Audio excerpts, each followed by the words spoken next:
Selamat siang teman-teman. Baik, kita buka acaranya dengan perkenalan dulu ya teman-teman. Ada saya Abdul Hadi, selaku profesi perawat terampil. Mangga dilanjut Kang Topan. Saya Topan Nugraha sebagai peranata komputer terampil. Perkenalkan, nama saya Siti Aristania Ayuisma sebagai perawat terampil. Perkenalkan, nama saya Rita Rismawati sebagai perawat terampil. Perkenalkan, nama saya Leni Sriwati sebagai perawat terampil. Baik teman-teman, sebelum kita masuk ke materi yang lebih dalam lagi, di sini kita akan membahas materi tentang Smart City. Untuk Smart City itu sendiri, ada yang tahu nggak sebelumnya Smart City itu apa sih, definisi dari Smart City? Mungkin ada yang menambahkan? Ya, boleh menjawab Kang Adi? Ya boleh, Teh Isma mangga. Smart City sendiri itu merupakan sebuah kota yang instrumennya sering berhubungan dan berfungsi dengan cerdas. Jadi, Smart City itu sebuah konsep kota yang pintar yang dapat membantu masyarakat di dalamnya dengan mengelola sumber daya yang ada dengan efisien. Jadi dapat memberikan informasi yang tepat juga kepada masyarakat atau lembaga lainnya yang dalam melakukan kegiatan. Terima kasih. Mungkin ada yang lain? Oke, Teh Isma, makasih ya Teh Isma. Berarti Smart City itu bisa kita lihat ya, semuanya sesuai namanya, serba pintar ya. Smart itu berarti si Smart City ini menerapkan segala suatu hal seperti sumber dayanya pun yang pintar dan efisien. Nah, mungkin kita lanjut aja ke pembahasan berikutnya teman-teman. Si Smart City ini pastilah sebelumnya itu pasti ada suatu konsep ya yang membuat Smart City ini bisa didirikan atau berdiri. Mungkin di sini ada yang tahu gak sih konsep dari Smart City itu apa? Ada yang pertama yaitu konsep smart government ya. Smart government di sini berarti lebih kepada pemberdayaan dan partisipasi. Bahwa kunci utama keberhasilan penyelenggaraan pemerintahan itu adalah good governance, yang merupakan paradigma, sistem, dan proses penyelenggaraan pemerintahan dan pembangunan yang mengindahkan prinsip supremasi hukum, kemanusiaan, keadilan, demokrasi, partisipasi, transparansi, profesionalitas, dan akuntabilitas, ditambah dengan komitmen terhadap tegaknya nilai dan prinsip desentralisasi, daya guna, hasil guna, dan pemerintah yang bersih.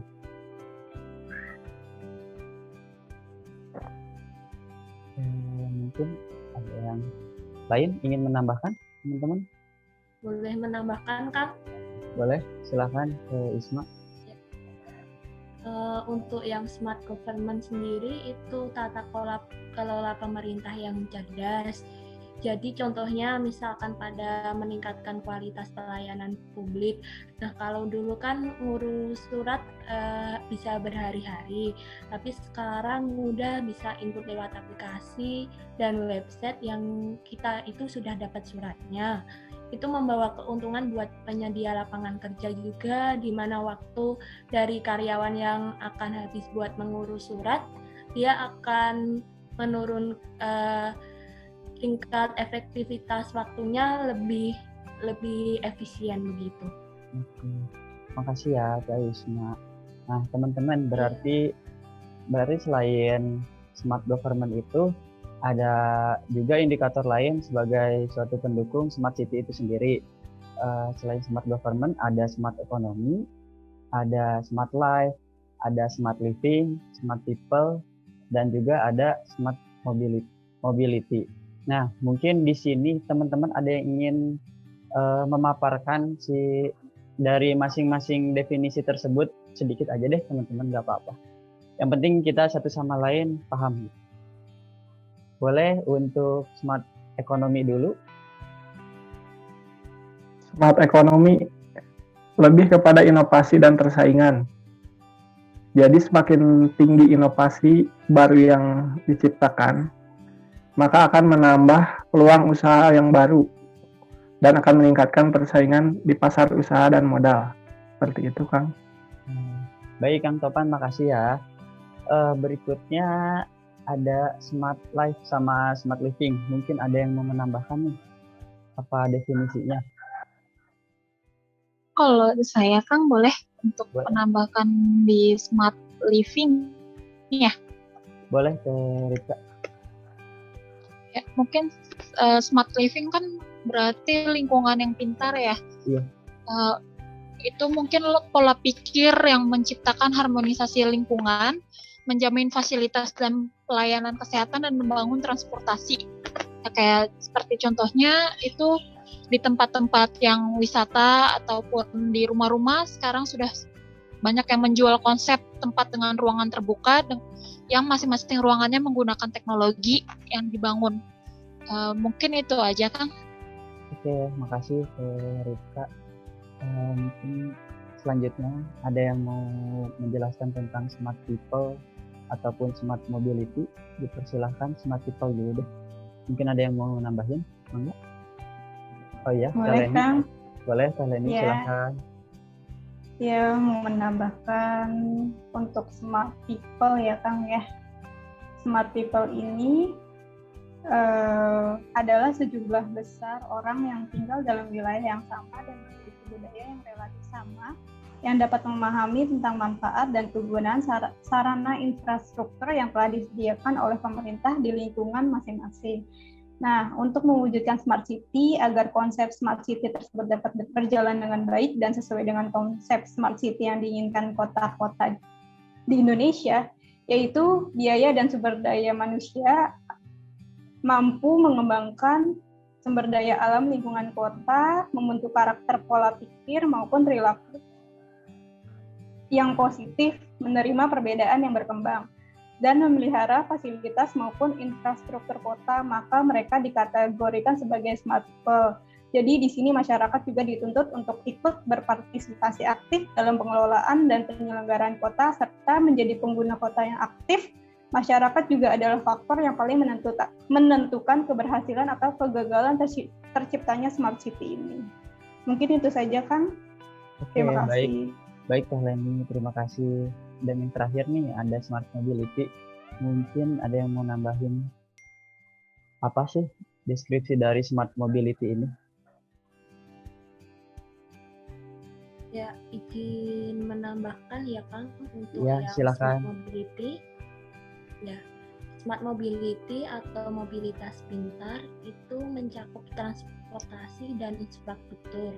Pengelolaan infrastruktur kota yang dikembangkan di masa depan merupakan sebuah sistem pengelolaan yang terpadu dan diorientasikan untuk menjamin keberpihakan pada kepentingan publik. Begitu kan? Terima kasih. Oke, terima kasih Teh Isma. Berarti bisa disimpulkan ya teman-teman, smart city ini tidak akan berdiri sendiri tanpa indikator-indikator yang tadi seperti smart government, smart economy, smart living, terus smart life, smart people, dan smart mobility.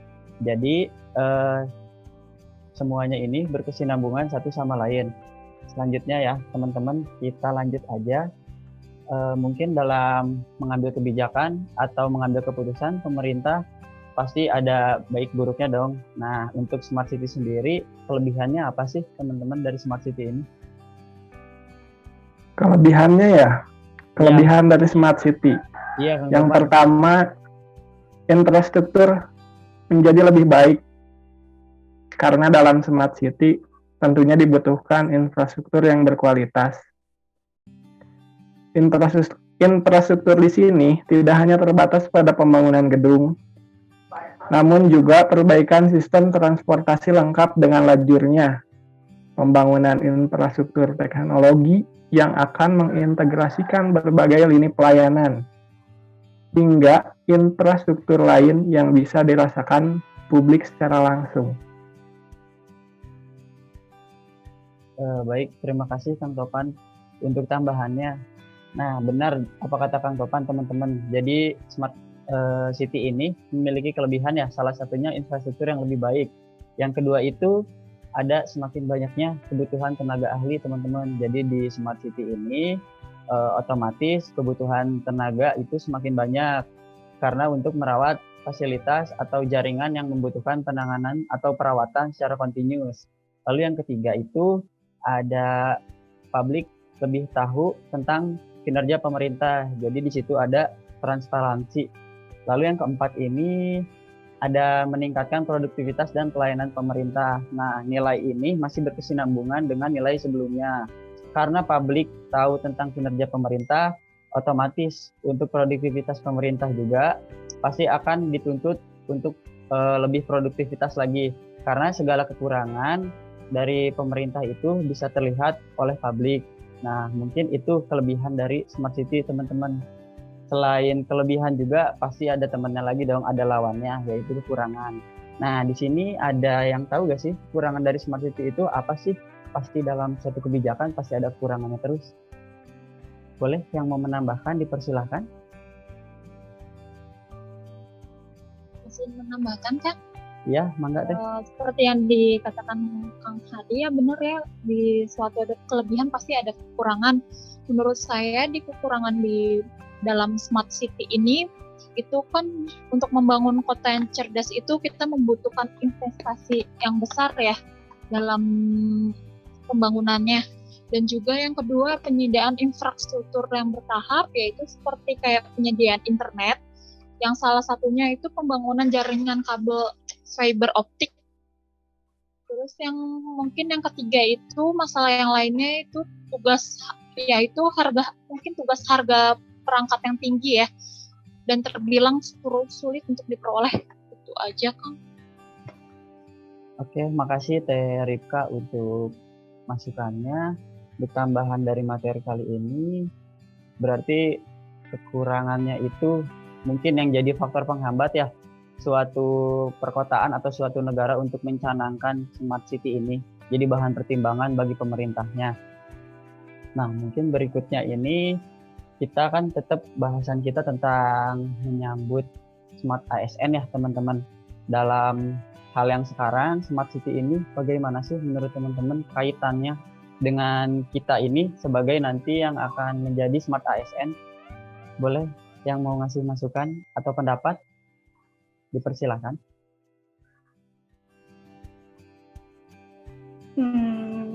Mungkin sedikit kali ya, Kang ya.